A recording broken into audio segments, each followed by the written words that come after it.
The Four Absolutes of the Oxford Group. Absolute Love, Part 7. My name is Steve Van Eiderstein, and welcome to The Narrowing Path, Walking the Spiritual Walk. And thank you for joining me for another installment from the chapter Absolute Love from the book, What is the Oxford Group? This is a book that's provided a lot of information, and it was a foundational book for the members of the Oxford Group, and also therefore by extension the people in Alcoholics Anonymous, the first 12-step program. That was an offshoot of the Oxford Group.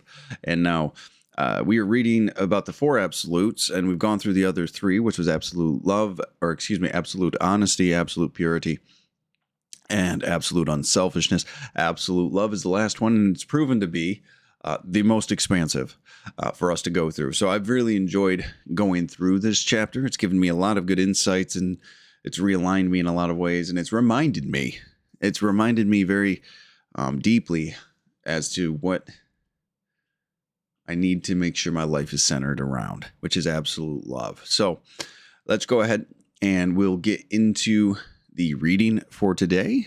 It's just another single paragraph. Next week will be the last installment of this chapter, and then we'll move on to something else. And another book that I found very resourceful. Actually, it's going to be something I believe I'm going to be bringing into the discussion, something I'm actively working with. And I think that would be kind of fun to grow right along with you guys and see what you think of it. So, but here we go. This is the second to last episode for Absolute Love, and this is the reading. Again, this is the chapter Absolute Love from the book What is the Oxford Group, written by a layman with a pen. And if you have a copy from the 1930s when it was published, we're on page 115. Christ is the natural arbitrator for world problems. If the world accept any other judge, the struggles to which many fine people are giving their lives to better the conditions of mankind will come to nothing. Splendid ideals and great aspirations will become fainter in the memory than those dreams at night which are forgotten in the waking day. Men and women who are now living lives of great example will have given in vain the best that is in them. The love of Christ is love which has intellect and judgment beyond any bounds which we can conceive. It is as applicable today as in those yesterdays that have long since become history. Christ's love is absolute, recognizing the domination of no social system, but only truth and justice.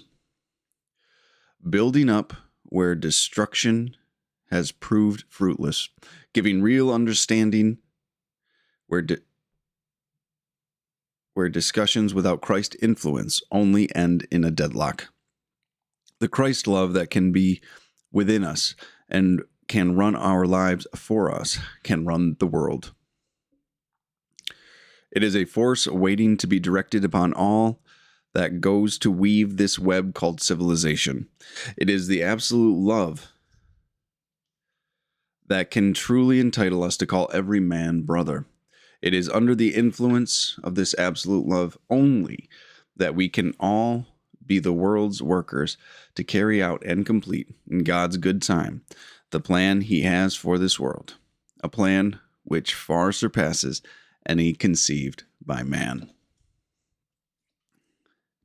And that is the reading for today. So there's a lot in there. There's some really great guidance. There's some really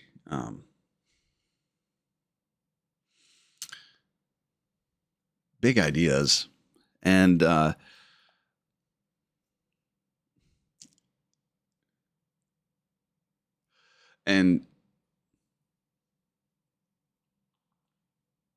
just some understandings that I think are going to be really good to go through. So let's go ahead and get into it here, right? So the first line, the first sentence here is, Christ is the natural arbitrator for world problems.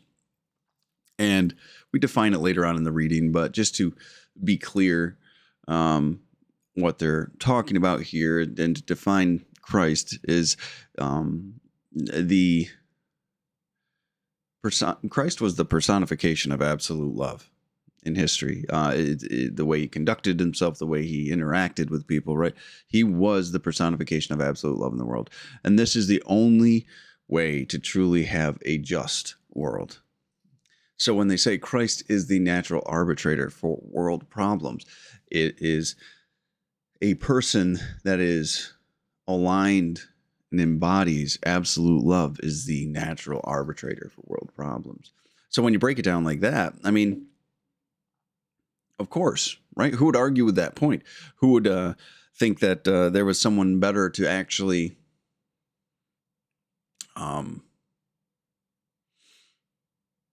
take that role, right? To have authority over people, to have a authority over circumstance and decision. Someone from absolute love has to be the motivation for all judgment and discernment. It can come from no other place, is the reality of it. It can come from nowhere else, because anywhere else is selfish. It is only coming from a place of absolute love that someone can be truly objective, that someone can be truly honest and be truly unselfish and altruistic. Anywhere else, it would be for selfish and self-centered reasons. It might be to punish. It might be to take advantage of. It might be to conquer. It might be a plethora of reasons that can motivate decision-making.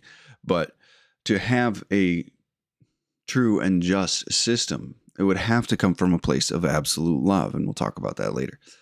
So that's why Christ would be the natural arbitrator for the world, because he actually has understanding of and genuine concern and best interests in mind for all parties involved and everything good overall. So, and I also want to point out that this first opening line of this paragraph says world problems. So, and because what you might have noticed is this has progressively gotten bigger ideas. We've gone from personal reasonings for embodying absolute love into for our families, to our jobs, to our communities, to societies, to full countries. And now we've grown to the size of world problems, right?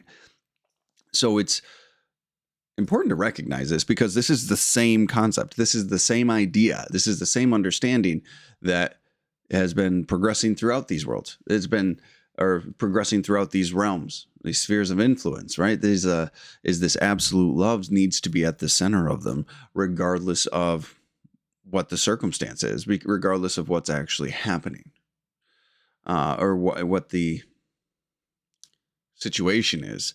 Christ's love needs to be at the center of it. And this also, I also want to say that that progression from personal to family to work to community to state or country and society and then world, that's how we actually need to build ourselves as well. We need to start here. We need to start within us.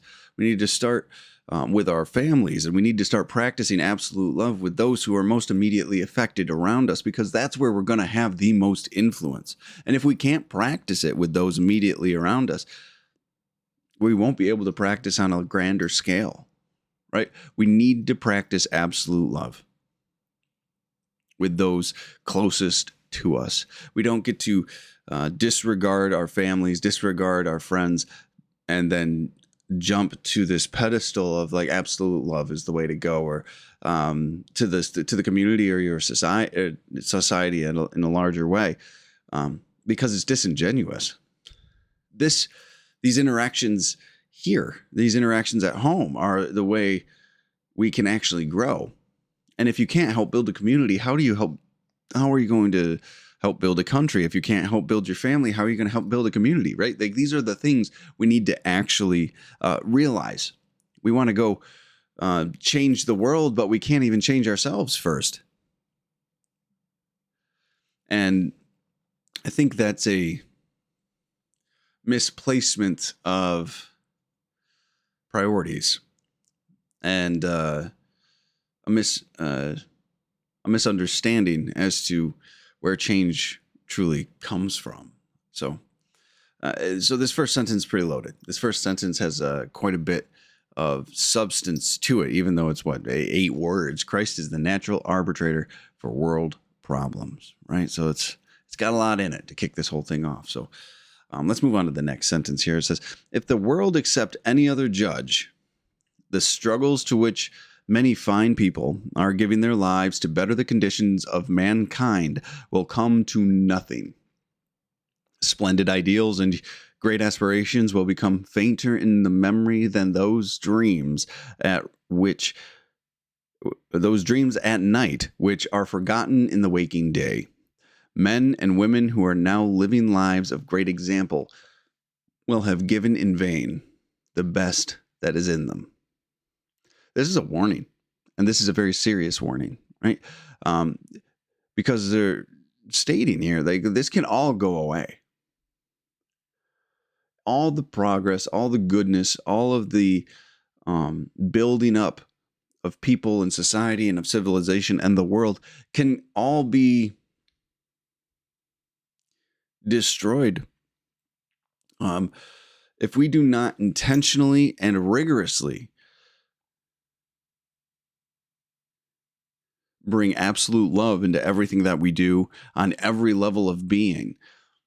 Then it's very easy to come to the realization and conclusion that all progress can be gone. Because if we don't do it that way, if it's not based in absolute love, if we don't bring our absolute best and we try to the best of our ability, follow these practices and these principles to absolute love and to conduct ourselves in such a way to encourage and grow and to build society, the selfishness that will replace that will inherently destroy itself. Like, we will just chew ourselves up and spit us out, and we'll destroy ourselves. Any building up of a world will just fall to pieces. There will not be more progress if we don't intentionally practice absolute love at all levels of life. And then what? All the sacrifice will be for naught. In the grand scheme of things, I mean, in immediate moments, people's lives will be positively affected.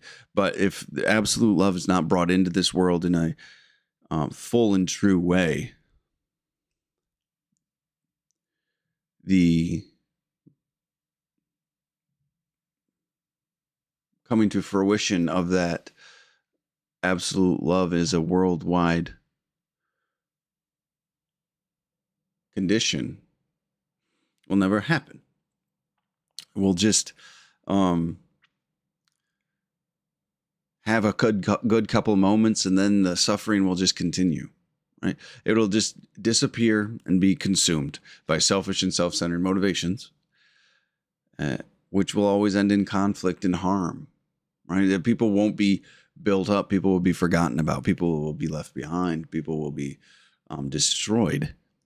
Because that's what happens when you have selfish and self-centered motives.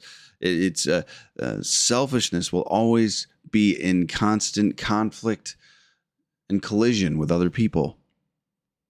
Always.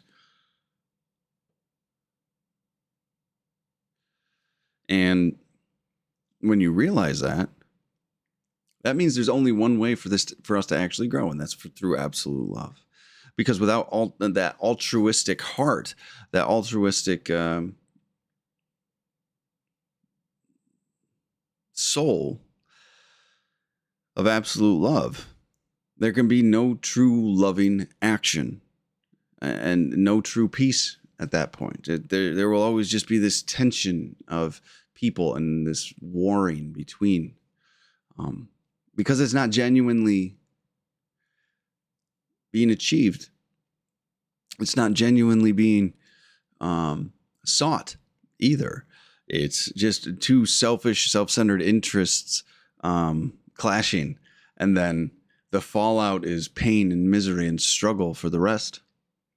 So this warning is something we really need to heed, because absolute love is essential to the progress of the world and furthering of society, right?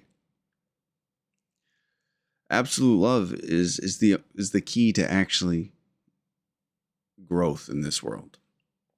So let's go on to this next line. The love of Christ is love which has intellect and judgment beyond any bounds which we can conceive. It is as applicable today as in those yesterdays that have long since become history. Okay, so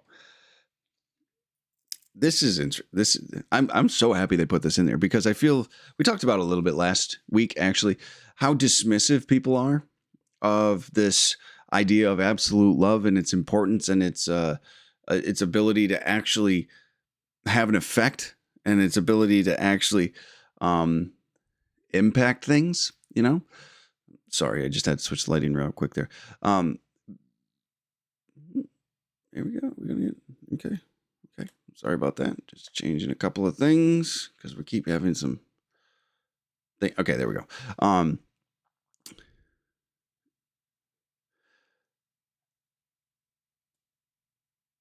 We've almost attributed this idea of absolute love to the past, that it will never be something that we can use. It'll never be something that's going to be possible today, right? And last week we talked about how we'll talk about it and we'll discuss it, and then we won't ever do anything with it. We'll just consider it a good idea, and then that's it. We won't actually take actions to implement a lifestyle of absolute love, to implement absolute love in all actions and all capacities that we absolutely can, right? But we need to make sure we're not dismissing this. Absolute love, a lifestyle of absolute love, is just as applicable today as it was in any other days past, right? And it's just as adequate for the problems that we're facing today as it was in any time period in history, right? We like to put ourselves as this falsely placed person above it, some way, like this, that we're too good for it, or it's too simple for us to actually use this concept, right? But the ability for absolute love to guide and direct the decisions we make at any level in the world is still a viable option, and it is still the most productive option. It is still the healthiest option. It is still really the only option for true progress. But people dismiss it as an unrealistic ideal, like we talked about last week. And this might have worked in the time of the Bible or even further past, but it cannot work today. That's what they think. I don't believe that, though. I really don't believe that. I believe it could simplify and actually be much more effective today, because we've complicated things so much. We've tried to, with every fiber of our being, we have tried to complicate everything in this world. We have this arrogance. The society today has this arrogance, this egotism around them that tries to tell us that we are too advanced for such a simple of a concept like absolute love to work, right? That we are too complicated, that there's too many things involved. We've come so far. It's just not relevant today. That's what we tell ourselves. But it's all lies. It's all crap. We do this so we don't feel like it's applicable to practice this. And absolute love is insufficient to be of use today. Because when we go through that justification, which is false, right? Absolute love is absolutely where we need to come from today. But when we try to dismiss it, this lets us justify our own bad behaviors. Because like I've said repeatedly on this podcast, it's either coming from a place of absolute love, Christ love, righteous love, whatever you want to call it, or the only other option is selfishness and self-centeredness. So if we dismiss absolute love as being a viable option, that means we get to justify and entertain our selfishness and our self-centeredness, and we don't feel like we have to feel guilty about it. We don't feel like we even need to change it at that point, because we've already ruled out absolute love as a possibility, because it's too simple of a concept, which is all just a lie. We just want to facilitate our own bad behavior. That's it. Our own selfishness and self-centeredness, our own greed and gluttony, our own vanity and pride and wrath and self-centered interests and all of these egotistical ideas, these grandiose ideas. And that can only last so long is the reality of it, because eventually the next thing will come up and just destroy it, right? Because that's the nature of selfishness, right? Eventually someone will be just as selfish as you and will match you and take everything from you.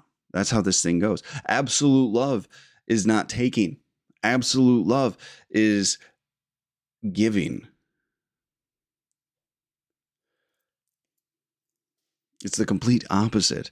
So for us to dismiss it as a possibility in this world, for us to dismiss it as something that we should try to entertain, something that we should make a goal, something that we should be solidified in our souls and in our way of being, is so short-sighted and is so wrong. We really need to make sure we're putting this effort in to grow and to practice absolute love in every way we possibly can, because that's the only way we can really make progress. That's the only way we can build anything true. And because everything else is just so divisive. Everything else is you versus me. It is us versus them. It is this is better than that, and this is there's judgment and condemnation.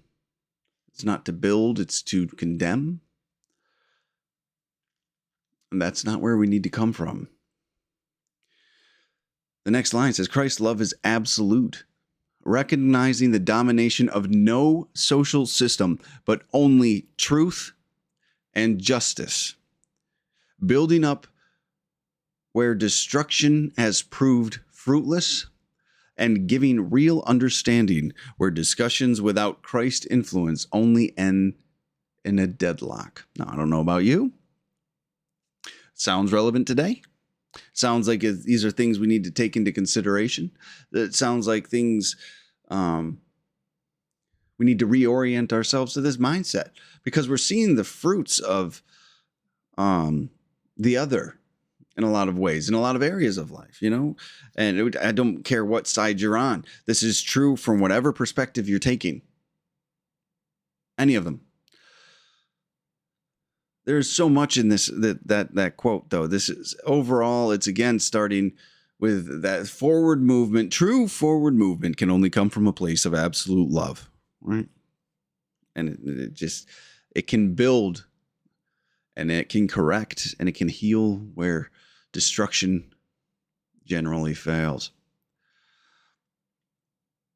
But it points out two really big qualities, principles, and that is that absolute love focuses only on truth and justice.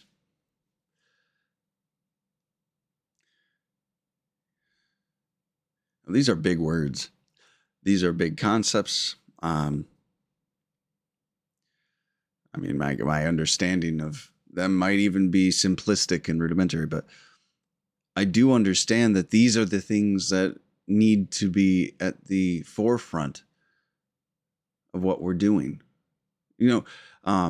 There's so many things and so many practices and spiritual practices, regardless of where you come from, that say God is love, and that love is the truth, right? So absolute love is based on recognizing the truth. Absolute love is truth. That is the only way we can actually function, and function in a productive and a productive and a positive way, right? So absolute love is based on truth, which is loving in nature, and then justice, which is also loving in nature, right? So the reality of things and to be just. Now, some people don't like this. This concept of justice can be very skewed, and it can be manipulated, and it can be distorted, and it can be twisted to serve a selfish purpose. And I understand that. But true justice is actually a loving action. And it's a loving action for a couple reasons. Because it helps people. Justice coming from a place of absolute love will help set the boundaries of a life and behaviors of an individual. Right? Because absolute love that fuels justice is functioning in the best and healthiest motive, is hoping for the healthiest motivation and outcome for an individual. So coming from a place of absolute love to find to discern judgment from there, or to discern justice from there, would be to provide guidance and consequence, you could even say, to an individual that would best facilitate their personal growth and realignment to the good and to what is absolutely loving. So justice actually helps people see the impact of their actions. Now, this can be perceived in a negative way. Let's say a behavior provides somebody to have certain consequences, right? So it's a realignment. It's saying, hey, you're headed off in the right direction. We want you to be happy and healthy and joyful and live a full and contented life here, right? So these actions have consequences. That's a loving justice, because it's not done to punish. It's not done only for a selfish gratification of causing harm to another person, right? It is done to help facilitate a beneficial circumstance for a person, or a understanding, an awareness of a change in direction. Now, the consequences for somebody doing good, the consequences for someone doing right, justice will show them that you are headed on the right track, that you are actually growing, that you are actually being somebody, or you are taking actions that are helping build, right? It says you will know them by their fruits, right? Is another verse from the Bible. So their actions will have consequences and influence that will show if they are good or not. And that is the truest sense of justice from a place of absolute love. What is the impact and the consequence of the actions you are taking? Are they building? Or are they destroying, right? So, and it's also critical to highlight that it says no social system. So we're not talking about only all these other circumstances that people bring into it, like a race or creed or economic class, political affiliation, whatever practice, whoever you worship, whatever it matters, right? Those are the things that are not... don't matter to the truest sense of judgment, truest sense of justice, right? There is no social system. It's only truth and justice that have any basis or any influence on what's going on and what's happening, right? Which is really refreshing, which is what we are actually... what so many are trying to achieve. That's what people say their goal is. They in other verbiage, right? But they want a true sense of justice. They want a system that is based solely on the good and the right and nothing else. Sounds like a good deal to me. True justice from a place of absolute love is a positive, beneficial, and a building up thing. And also in this line we're talking about here, this sentence is also is this it says where destruction has proved fruitless, right? Again, you will know them by their fruits. So if the actions you're taking, which are destructive, and this could be violence, this could be war, this could be verbal slander, this could whatever it is, it could be a multitude of things that could be destructive, right? And if that does not seem to be proving effective, which 99% of the time it wouldn't be, probably 100% of the time, but I guess I'll leave a margin for error.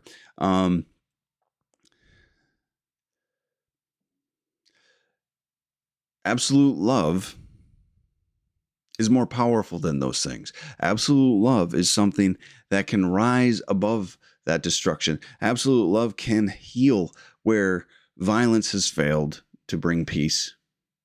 Absolute love can build a civilization and a society where selfishness and self-centeredness will just destroy it, right? Destruction will continuously fail. It will come with resentment and death, whether it's in reality or figuratively, or in reputation, or whatever it might be, spiritually. It will always have a negative impact. But to function from a place of absolute love and have the truest sense of judgment and truth will always be something to build, something to create, something to make better with. And we have to remember this next line too. The Christ love that can be within us and run our lives for us can run the world. So I talked about this in the beginning, but this is just, it's continuing that thread. This is the same love that can run your intimate, personal, immediate, familial work lives is the same love that when practiced, that when developed, that when pursued, can run the world. It's not something different. It comes from the same principles. It comes with the same ideas. It comes with the same goals. And it comes with the same practices. It's just scaled up in the same way. And it's practiced in the same way. But people are so scared of it. People are so disconnected from it. They think that it can only be practiced in amongst each other, not on this the world stage, not in between countries, not in between world powers. But it's just simply not true. It's the same thing we all carry within us that just needs to be developed, and it needs to be given freely to others in whatever way that looks. It is the same intention and same purpose. It's just on a bigger scale, but it does work. Do not let us delude ourselves into thinking it doesn't. Do not let us think that it will not be effective, like I was talking about earlier. This is actually just the only way. And it seems simplistic to such a world that we've convinced ourselves is extremely complicated, but I think we only do that to hide ourselves from it. Put a barrier between us and the simple truth that absolute love is the only way to actually progress and build. But it is possible. And this brings us to the last part of the reading. It's got a lot to do, or it's got a lot in it, but it's like the summation of this whole chapter almost. It is a force. Remember, we just said the Christ love within us, right? Can run the world. It is a force waiting to be directed upon all that goes to weave this web of civilization. So every aspect of civilization. It is the absolute love that can truly entitle us to call every man brother. It is under the influence of this absolute love only that we can all be the world's workers to carry out and complete in God's good time the plan that he has for this world, a plan which for surpasses any conceived by man. Right there. It is from a place of absolute love that we can actually see each other.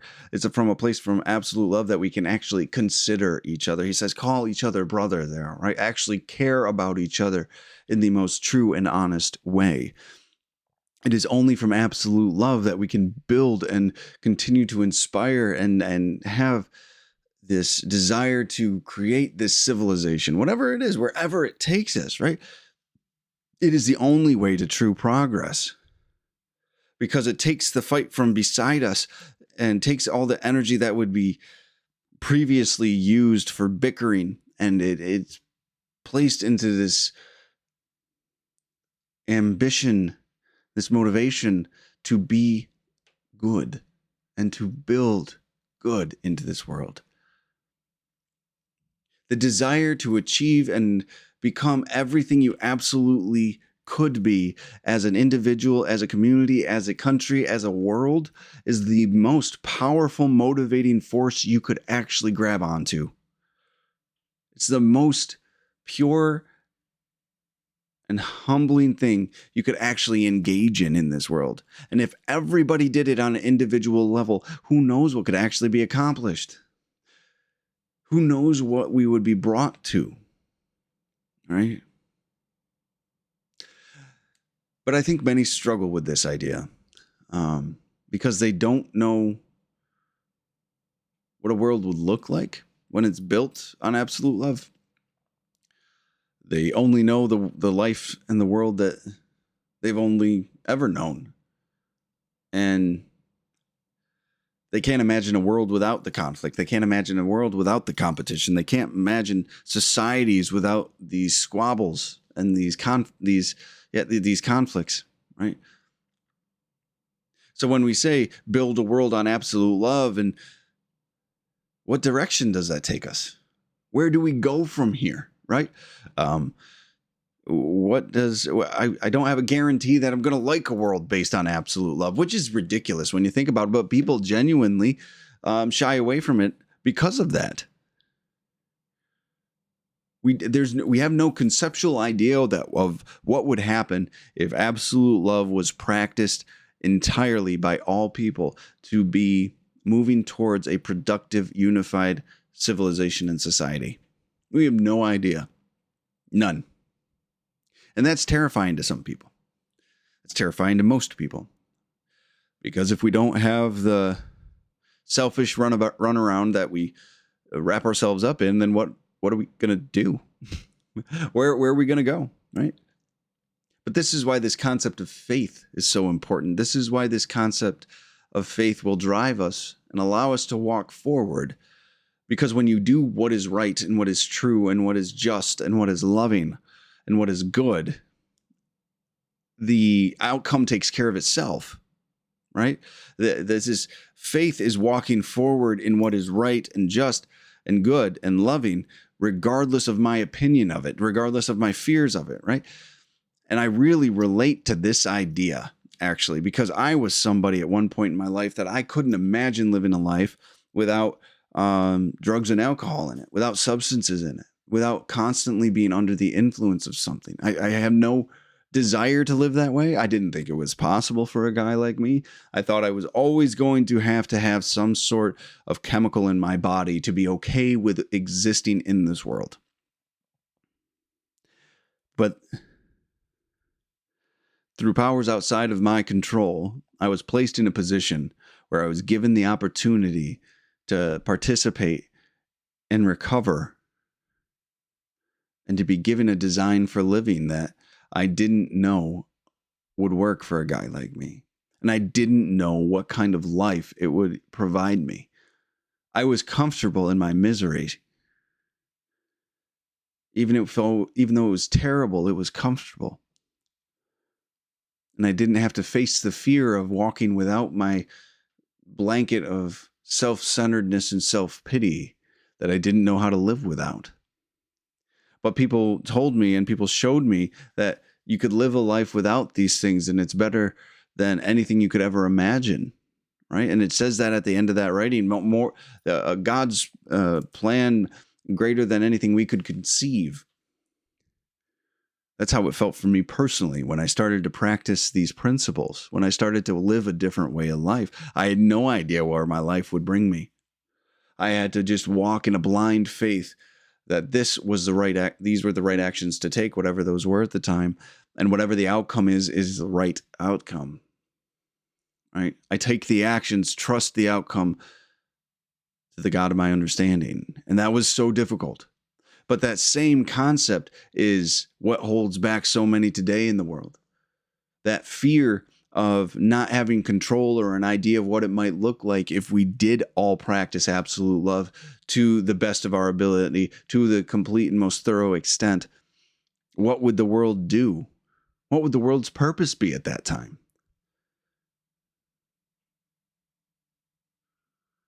It's a big question. With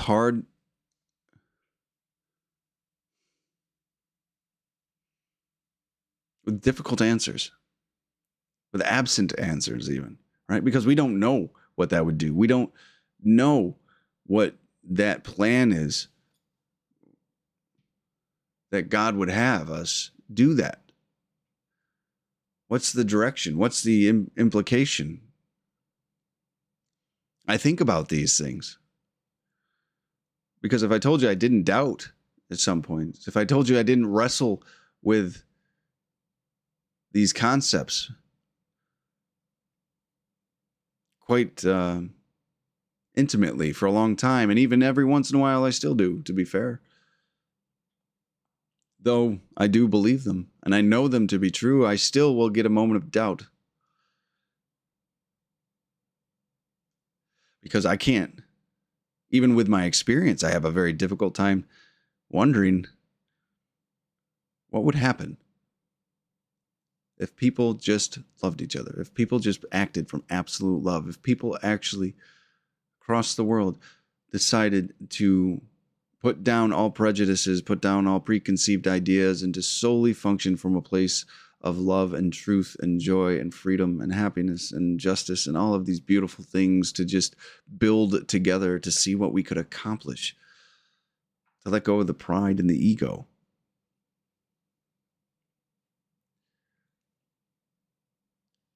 Now, I know that's part of me thinks people would get bored and go start something up, right? But I thought that about my own life. If I didn't have substances in it, if I didn't have the drama in it that I did, I would just go get bored. That life wouldn't be worth living. But I know from my personal experience that that is not true.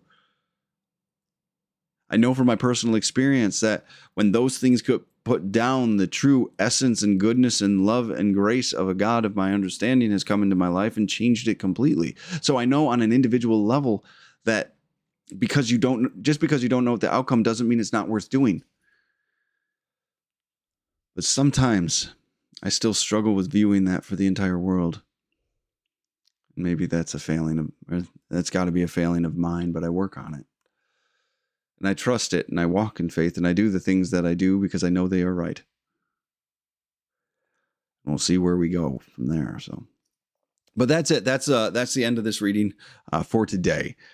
Powerful reading with a lot of great stuff in it, and I really do appreciate everyone following along with me as we go through this chapter of absolute love and the four absolutes of the Oxford group. It was it's been a fantastic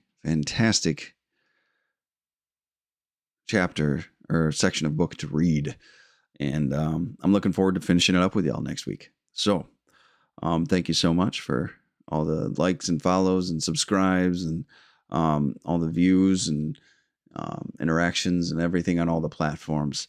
It's been really cool to see how much this has grown and how many people this is getting in front of. So I appreciate everyone's encouragement and support.